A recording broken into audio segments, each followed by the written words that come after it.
سورة بقرة أو يوصل درأتين آيات. أعوذ بالله من الشيطان الرجيم. بسم الله الرحمن الرحيم. يا أيها الذين آمنوا كتب عليكم الصيام كما كتب على الذين من قبلكم لعلكم تتقون أياما معدودات فمن كان منكم مريضا أو على سفر فعدة من أيام أخر وعلى الذين يطيقونه فدية طعام مسكين فمن تطوع خيرا فهو خير له وأن تصوموا خير لكم إن كنتم تعلمون. زموږ او ستاسو د دین اسلام پنځه بنیادی داسې قوانین سته یا داسې ستنې سته یا داسې میلان سته چې د اسلام اساس هغه پنځه شیان ښودل شوي دي. اول د دین اسلام د اساساتو څخه اول بنیادی اصل هغه د لا اله الا الله محمد رسول الله کلمه ویل دي، یا اشهد ان لا اله الا الله واشهد ان محمدا عبده ورسوله.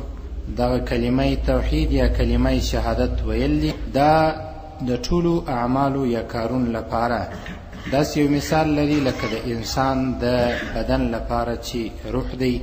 ځکه نو که انسان مسلمان یا مؤمن نه وي د هغه ټول کارونه بیکاره دي، ضایع دي، ثواب نه باندې ورکول کیږي. د دې څخه وروسته د ایمان او د توحید او د اسلام راوړلو څخه وروسته انسان مکلف دی چې د لمانځه پوره پابندي وکړي، او د هغه څخه وروسته بیا انسان مکلف دی چې زکات ورکړي. په څلورم قدم کې انسان بیا د دې پابندي باید پر ځان باندې ولري چې روژه ونیسي او د روژې د میاشتې چې دې 26 ورځې وي په دې کې د سهار څخه تر ماښامه پورې خپل ځان د خوراک څښاک او د کورداري څخه راوګرځوي. په پنځم قدم کې هغه د حج مسله ده چې کله پر انسان باندې فرض سو دومره قدر مال یې ودرلودی چې د تللو او بیرته راتګ خرچه پکښې ځایېدلی سوای، د خپلو بچیانو خرچه هم پکښې ځایېدلی سوای. په دغه صورت کې پر انسان باندې د اسلام د بنیادی ارکانو څخه پنځم مهم رکن هغه د حج فریضه ده یا د حج د فریضې ادا کول دي. نو خبره خو په نورو ځایو کې د کلمه توحید یا د کلمه شهادت په نورو ځایو کې ان شاء الله تعالی کوو. د لمانځه خبره به څه نه څه تاسو ته سوي او د زکات په باره کې به هم ان شاء الله تعالی پر خپل وختو باندې تاسو ته ډیر احکام ښودل شوي. او پاتې سوله نن درس چې د روژې دی او الله رب العزت پر بندگانو باندې روژه فرض کړې ده. ښه خبره خو به دا وي چې د روژې د راتګ سره سم انسانانو ته د روژې په باره کې ډیر ترغیبات ورکول سي او تشویق سي. خو زه یوازې هغه ترغیبات کافي ځکه نه بولم چې خو بې له هغه انسانان نیسي. راسئ چې په دغه شپو او ورځو کې چې د انسان مشکلات بالخصوص داسې مشکلات چې د انسان په نفس کې ځای لري او هغه شهواني مشکلات دي، انسان د خپل خوندو څخه په عذاب دی. په دغسې وختو کې په میاشت کې د 2 ورځو د ایام بیض 14 تاریخ د روژې پابندي وکړو. په هفته کې د 2 ورځو د دوشنبې او د پنجشنبې د روژو نیولو پابندي وکړو. دا به ښه خبره وي. یو رقم روژې خو هغه انسانان نیسي چې هغه مسلسل دوامدار دي. مسلسل دوامدار روژې مولانا عاشق الهی صاحب رحمه الله تعالی لیکلي دي، وایي د انسان داسې عادت وګرځي که روزمره خوراک پر انسان باندې تاثیر نه کوي. ځکه نو مسلسل روژې بلا فاصله ماتی نه یوه ورځ هم نه خوري بې له اخترو څخه، دا هم مکروه او سی عمل نه دی. داسې روژې باید ونیول سي لکه څنګه چې نبی کریم صلی الله علیه وسلم نیولې. که څوم په اول سر کې پر نبی کریم صلی الله علیه وسلم په میاشت کې دغه 3 روژې څه فرضیت یا وجوب ته برسېدلې، خو وروسته د الله رب العزت نبی د روژې نیولې تر څو خپل امت ته د تعلیم ورکړي چې تاسو هم په میاشت کې د دغو 3 روژو پابندي کوئ. یو خو به ان شاء الله تعالی روژه په هر میاشت کې کم از کم لږ تر لږه دغه 3 روژې نسو. الله دې وماته هم توفیق راکړي. په دې کې زه هم تر تاسو ډېر کمزوری یم. او په 2م قدم یا په 3م قدم کې به په هفته کې د دوشنبې او د پنجشنبې ورځ روژه به نیسو. په دې کې زه تر تاسو تر هغه لا کمزوری یم. دا زما غلطي ده.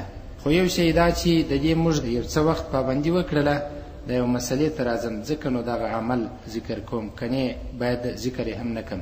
هغه دا و چې موږ د ډیرو نورو خدمتو څخه به شاته پاتې سو. د انسان پر ذهن تاثیر کوي، د انسان پر جسماني وضعیت باندې تاثیر کوي. نو بیا ملګرو دا مسله ماته وویل چې وبه یې ګورو دا تیر اختر د لوی اختر د 10 ورځې روزې نه وي، دا ملګرو په د لفتا کې د ځینو ملګرو ونیولې، موږ ونیسو وای په دې خاطر باندې چې موږ خلکو ته ترغیب ورکوو. داسې نه وي چې لکه وای نورو ته ترغیب ورکوه خپل نو منیسه، یا په اول سر کې به موږ شروع کو خلک ټلیفون نه وکړي چې سنت کې نه دي ثواب لري او کنه معلومات نسی، نو ورته وای چې وو نو خبره بار تاثیر هم کوي. نو ملګرو مسلې حلولې چای به هم نه وي او هیڅ به نه وه، بس ناکه به وچه خوله سره ناستو. یو ملګري دا ویل چې دا مسله باید وګورو آیا ښه کار کم کار دی. نو بیا مختلف اقوال و چې دغه روژې خو په ځان کې یقیني باعث ثواب دی، ډیر فضیلت او ثواب پکې پروت دی په دغه روژو کې. خو دا بل طرف ته چې د انسانانو اجتماعي خدمت دی، د ټولو ګډ او مشترک خدمت دی، دا تر انفرادي خدمت یا در انفرادي سار ثواب لري.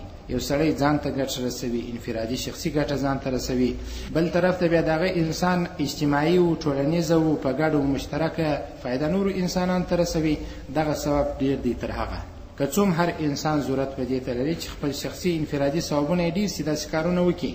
نو بالاخر ملګرو ویله چې بیا به په دې کې پوره معلومات نور هم کوو، زموږ لپاره ښه کار دا دی. نو زه خو کمزوری یم یقیني په دې کې، خو ترغیب په دې هم در کومه چې په تاسو کې که داسې څوک وي هغه طاقت د دې ولري نو د دې روژو انتظام وکړو او راڅخه پاته نسی. خو یو علاج چې د نن عصر د مشکلاتو لپاره الله رب العزت په قرآن کې ښودلی دی، هغه هم د روژې په دغسې الفاظو ویل دي.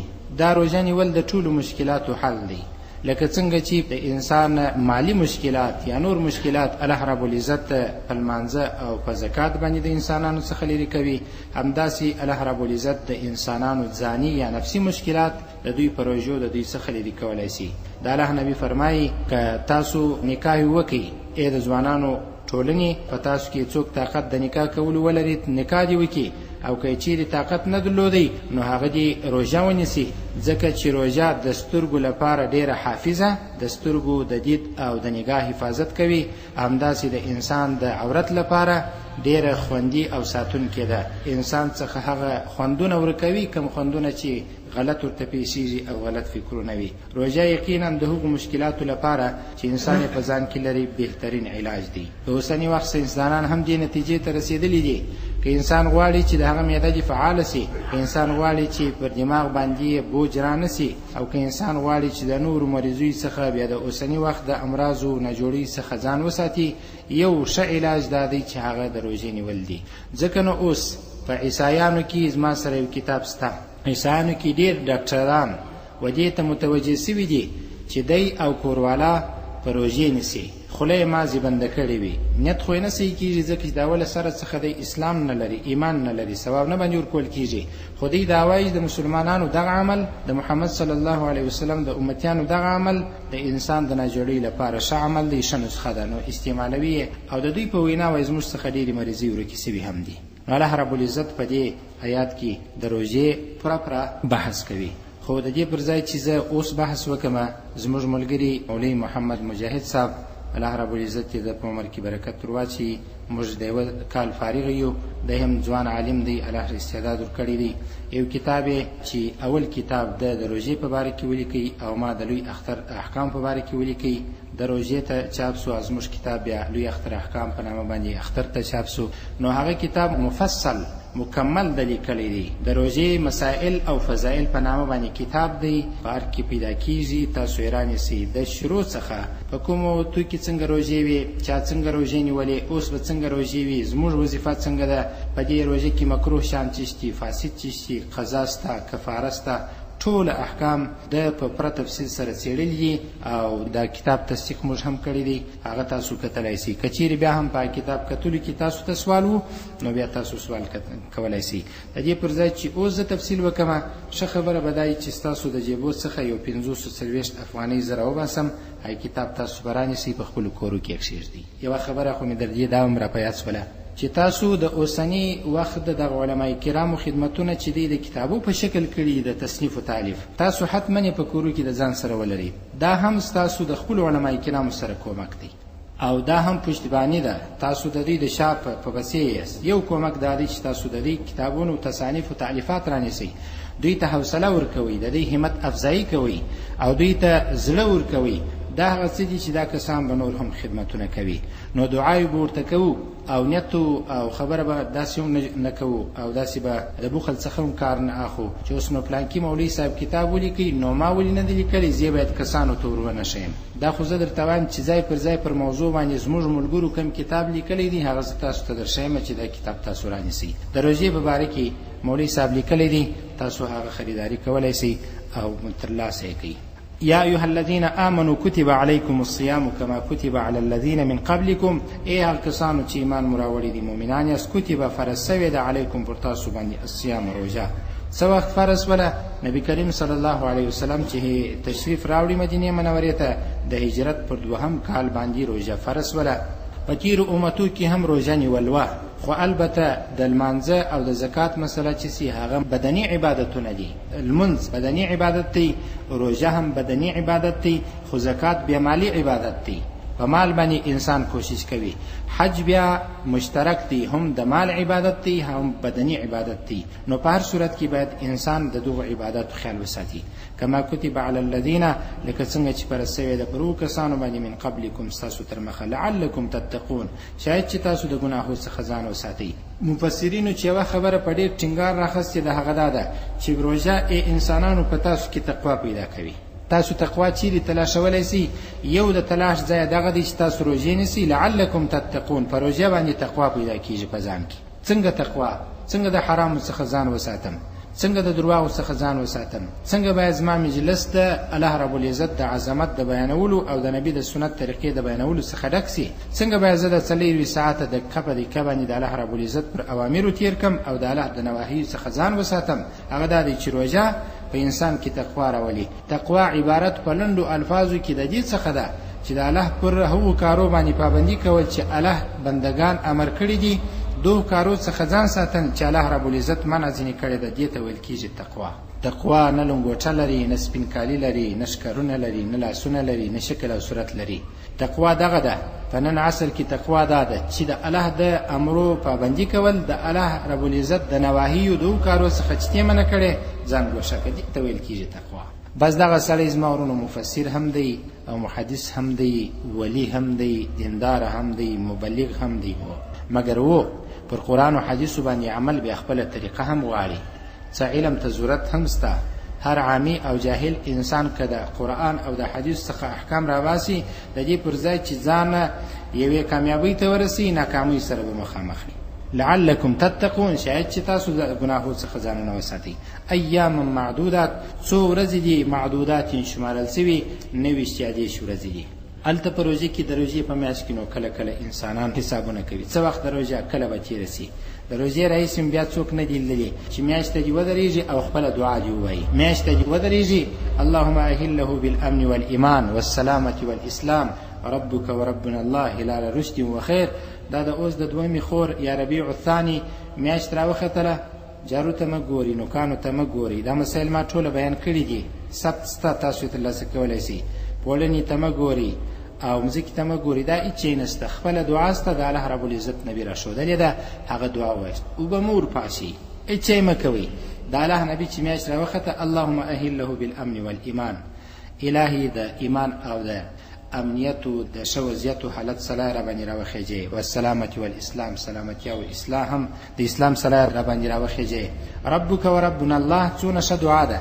میاشتې ته انسان خطاب کوي چې ستا رب هم الله دی، زما رب هم الله دی. هلال رشد و خیر، الهی دا میاشت پر ما باندې د هدایت او خیر میاشت وګرځئ، نیکمرغۍ وګرځئ او ښه یې وګرځئ، د کامیابۍ وګرځئ، د نجات یې وګرځئ او د نورو ښو اعمالو د کولو میاشت وګرځئ. اوس که یو سړی او سپین سرې اوبه ورپاشي، بل ځوان بیا د ګوتو خپلو نوکانو ته ګوري، نوکان چې ورته وګوري دومره غټ سوي، 2 هفتې کار نه بدلودلی، سبا غونې غټ نوکان او یا پوړنې ته وګوري یا څنګه وګوري.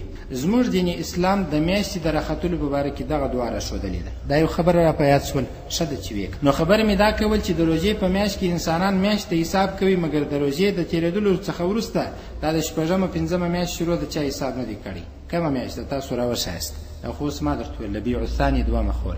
تاسو ته خپل اسلامي میاشت در معلومې دي، زه تاسو ته وایم اسلامي میاشتې در معلومې دي، خو شمسي حساب کې اوس حد یا دل ختم شوی وي حد میاشت شروع ده، دا در معلومه ده، دا هم اسلامي حساب دی، مګر هغه حساب چې هغه په ټولو اسلامي احکامو کې یا په اسلامي مسایلو کې یا په اسلامي حساباتو کې کاریږي، هغه دغه میاشت دي چې موږ او تاسو په اوله خور، په دوهمه خور، په درېمه، په څلورمه یادوو، یا د حسن حسین میاشت یادوو. دا میاشت څه په یاد کې ښه دی؟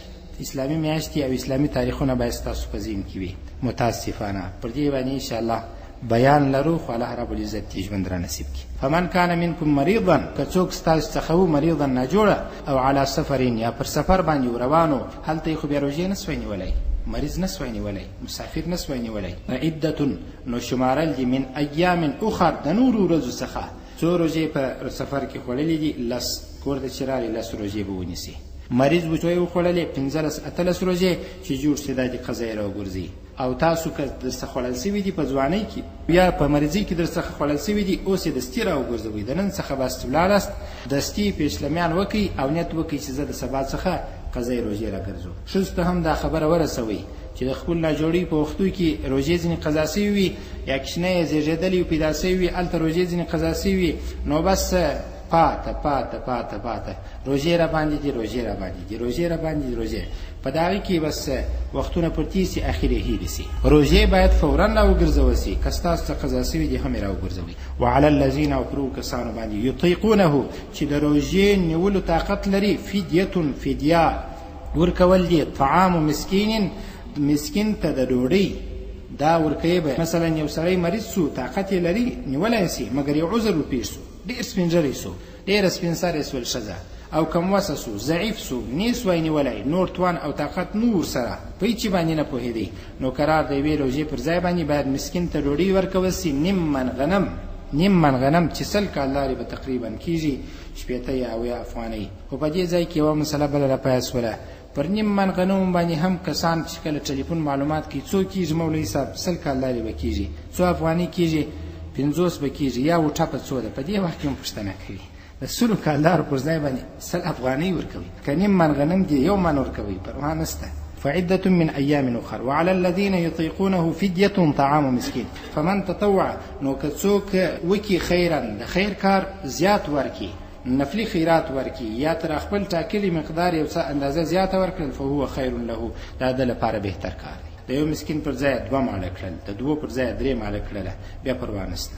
وان تصوموا خیر لكم ان کنتم تعلمون، وان تصوموا، او که تاسو روژه ونیسئ، خیر، دا ښه خبره ده، لکم ستاسو لپاره، ان کنتم تعلمون، که چیرې تاسو پوهېږئ. که مریض روژه نیول ښه خبره ده، که مسافر پر لار روانو روژه نیولی سوی ښه خبره ده، مګر د معمولي بهانې په خاطر باندې روژه قضا کول بد کار دی او ښه کار نه دی، بلکې په دې کې مړانه او غیرت کول پکار دی. خو ورځ په ورځ چې کله ځوانانو ته کتل کېږي، هغه کسان چې هغه د شرابو د څښلو سره عادت سوي دي او د نورو بدو او یا ګناه کارو سره عادت سوي دي، لیدل کېږي په سترګو باندې چې هغه د روژې، د فرضي روژې پابندي نه کوي، چې جای کې چې دی د نفلي یا د واجب یا د نظر روژې پابندي وکړي. شهر رمضان الذي، میاشت د روژې هغه میاشت ده، انزل چې نازل سوی دی، فيه د روژې په میاشت کې القرآن هدى للناس، دا قرآن ښودونکی دی و خلکو ته، وبینات من الهدى، او دغه قرآن کې واضح آیاتونه دي، من الهدى د شرعي احکامو څخه، واضح او ښکاره معجزې سته، آیاتونه سته چې هغه تاسو ته احکام درښیي، والفرقان، او داسې آیاتونه سته چې هغه د حق او باطل تر مابین تفریق راولي، جدایي او جلاوالي راولي. یوه خبره خو موږ دا اورو، تاسو اورېدل دي چې قرآن کریم 23 کاله کې نازل سوی دی. څو کاله کې؟ په 23 کاله کې. هر کال جبرئیل علیه السلام ټول قرآن کریم نبی کریم صلی الله علیه وسلم ته تکراراوه. په آخري کال 23م کال جبرئیل علیه السلام نبی کریم صلی الله علیه وسلم ته قرآن کریم بیا ور اورولی دی، چې ټوله او وینا یا اوریدله 24 واره کېږي، په 23 کاله کې نازل سوی دی. او دلته بیا الله رب العزت فرمایي چې د روژې په میاشت کې نازل سوی دی. څه مطلب؟ مفسرین علیهم الرحمه فرمایي چې آسماني دنیا ته الله رب العزت چې قرآن را لېږلی دی، دا د روژې په میاشت کې، د هغه ځای څخه بیا لږ لږ د ضرورت مطابق نبی کریم صلی الله علیه وسلم ته جبرئیل علیه السلام راوړي. فمن شهد منکم الشهر، نو که څوک وویني ستاسو څخه شهر میاشت، فلیصمه، نو روژه دې ونیسي. د دې ساده مسله داسې ده، یو سړي میاشت ولیدله چې دا د روژې میاشت راوختله، بس روژه دې ونیسي. ومن کان مریضا او علی سفر، په دې کې یو څو مسلې چې زه اوس لا بیان کوم هغه دا دي. کله کله انسان میاشتې لیدلې نه وي خو انتظار دا کوي چې و د سعودي عربي وویني نو زموږ روژه به ورسره ونیسو او که یا دا به سوي او که به نه یې سوي. فقهای کرامو یا زموږ د مذهب علمای کرامو دا مسله رامنځته کړې ده چې مطلع یا مطالع چې د کم ځای څخه میاشت د روژې راخیږي یا د لوی اختر آیا هغه اعتبار لري که نه لري. اوس هغه ملکونه چې هغه مغرب ته نږدې دي هلته میاشت ژر لیدل کېدلی سي بنسبت وهو مملکتو ته چې هغه د غرب د طرف څخه رالیرې دي لکه افغانستان او داسې نور. صحیح سو. اوس نو ځینې فقهای کرام فرمایي وایي هغه مطلع چې میاشت ځین راختلې د هغه اعتبار لري، لهذا که چیرې اسلامي ملک میاشت ولیدل د نورو ټول لپاره د یوه اسلامي ملک لیدنه کافي ده د میاشت په باره کې. ځینې علمای کرام بیا فرمایي وایي یا داسې نه بلکې حالات او شرایط ټوله بدل سوي دي، تبدیلي پکښې راغلې ده. د هر ملک لپاره خپل مطلع یا د میاشتې د راختلو ځای اعتبار لري. هر اسلامي ملک که ولیدل دا د هغوی لپاره د اعتبار وړ خبره ده، بل ملک لپاره نه ده. ولې؟ وایي هر ملک قاضي لري، هر ملک امیر لري، هر ملک بادشاه لري، لهذا هر اسلامي ملک باید ځان ته داسې یو کمیټي او داسې خلک ولري چې هغه د میاشتې د لیدلو لپاره انتظار باسي. خو دومره انتظار هم نه لکه دغه د افغانستان همسایه ملک چې باسي چې 3-4 ورځې پر ناوخته سي، او نه دومره تلوار لکه زموږ ده چې د سعودي تر مخه ملا کله کله نیولې وي. په دا مابینځ کې به احتیاط کوو که څوم د سعودي په خبر باندې موږ او تاسو روژه ونیسو زموږ او تاسو په روژه کې خرابي نه راځي. اما کله کله داسې پیښه سوې وي په وارو وارو باندې چې اوس هم پر خلکو باندې د هغو کلو چې زیات ریاد کمه روژې باندې دي هغوی باندې ناوخته سوي وي، اصلي خبرې انسانانو ته د اولې میاشتې نه یې ورکړي، یوه په اصلي معنا باندې حقیقي روژه خوړل سوي وي. خو فرض ده، فرض چې کله پاته سي قضا لازمي ده باید څوک یې ونیسي. او پاته سول دا خبره چې زموږ او ستاسو ملک خو نو وایي هېڅ انتظام یې برابر نه دی، څه وکړو او که یې ونه کړو. اوس خو تاسو ماشاءالله تر ټولو ښه سرمایه تعلیم اسلام ولسي رادیو لري، دا په هر څه باندې خبرېږي، حتی په خارج او په نورو ملکو کې هم اورېدونکي لري، او تاسو خپل علمای کرام د دې تر څنګ لري، د هغو سره معلومات کوئ، جنجالونه نه. همیشه چې موږ د روژې د میاشتې د نورو کسانو څخه وایي موږ وایي ټي وي مو ولیدل خبر ته ناست وسو، هلته یو مشکل دا موږ ته راپېښ وي چې دوی په پوهېږي نه خبرونه که عربي نیولي فقط مازې هلته هلال ذکر سي. هلال خو نو ده اورېدلی وي هلال احمر سره میاشت، وای هغه د میاشتې وویله بالا دستي خبرونه بند کړي، رادیو بند کړي، بس ټلیفونونه شروع کړي، وای میاشت یې یاده کړل. هغه نو دا ویلي وای موږ میاشت نه ده لیدلې، هغه نه لیدلي دی نه پوهېږي، مازې میاشت باندې پوسوي خبر نشر سي. او څوک بیا په خبرونو پوهېږي، د کابل څخه خبر نشر سو په خبرو پوهېږي نه د کومې خوا څخه، څوک بیا پر نیمایي ورغلي. ښه خبره زما ورونو دا ده د دې پر ځای چې تاسو د رسنیو څخه کار واخلئ، د خپلو اسلامي مراکزو څخه کار اخلئ په دې شپو او ورځو کې. بس دا زما د یو وصیت غوندې بولي یا مشوره غوندې، مشوره به درته وایم، مشوره غوندې خبره ده چې تاسو د رادیو په څنګ کې لري د هغه سره په تماس کې سي، د مولوي صاحب سره یا پر خپلو باوري علمای کرامو باندې باور او اعتماد وکړئ، د هغو څخه پوښتنه کوئ. او ځینې دغسې لکه د زنګله خلک، د سرخاب خلک او پنجپای خلک، د ګلستان خلک، چمن خلک، دا نه افغانان پراته دي، دا نو زنګله په یوه حصه کې هلته یو قوم پراته دي افغانان یې اختر کې دا بل ته چې ورسي بیا روژه سپېرې خولې یې نیولي، اول بیا لاسونه سره کړي، بس اختر دی، کاسې دي، غوړي دي، ګرد د شانې سره ایستلي وي. اوس دا څنګه عمل دی؟ نو زه دا خبره درته کوم چې تاسو په کم ملک کې اوسېږئ د هغه ملک سره روژې نیسئ، په کم ملک کې چې اوسېږئ د هغه ملک سره روژې نیسئ، ولې تاسو پابند د هغه ملک د قوانینو یاست. دا خبره ما تر مخه هم کړې ده، نن یې هم کوم. په کم ملک کې چې یو قانون وي هغه قانون د شرعي اصولو احکامو سره ټکر نه وي، هغه قانون پر ځای دی، انسانان یې باید احترام وکړي. کم ملک چې یو قانون ستا هغه قانون که د شرعي اصولو سره ټکر نه وي هغه احترام لري، کتابو کې دا مسله راغلې ده. نو کم ملک چې هر څوک اوسېږي د هغه ملک اتباع دې وکړي. دا نو څه معنا چې یوه ورځ یې دلته در مخه ده او هلته بیا وروسته کړې ده، یا ولا که زه افغانه یم د خپل افغانستان څخه ترتیب نه اړومه. ښه نو سوال دا دی نور ځایو کې هم دونه پر افغانستان باندې عاشق یې و هلته بیا نسته خبره.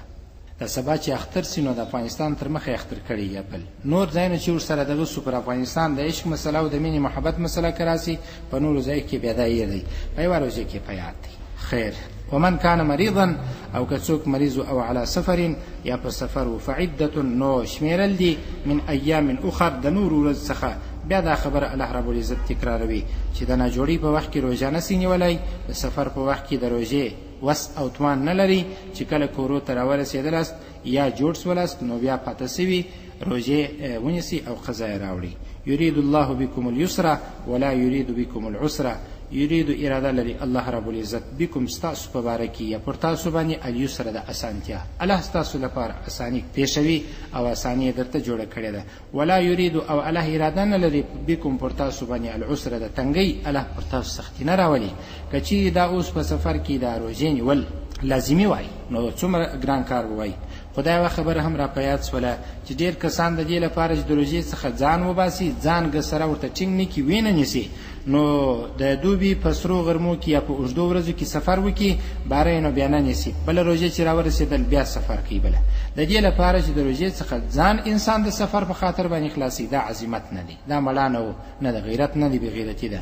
ولې که تاسو اوس شپې او ورځې سهار غرمه او ماښام د ورځې په جریان کې په هر دقیقه او ثانیې کې خوراکونه او تشاکونه کولی سي نو د رب العالمین احسان وبلئ چې ستاسو د صحت الله رب العزت هم خیال ساتلی دی او تاسو ته درس درکړی دی. یو څو شپې ورځې او تیرې به سي په دې کې انسانان نفس تنګې سي او زارترکې سي داسې خسته یي داسې ستړي یي دېرش ورځې یوه میاشت دا نو د الله رب العزت د رضا لپاره کم کار دی اسانه کار دی ګران کار خو نه دی.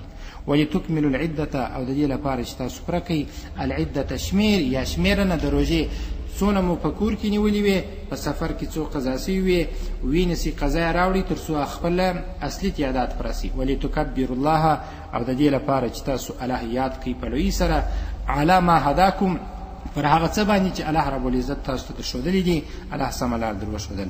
ولعلکم تشکرون او شاید تاسو شکر ادا کړئ.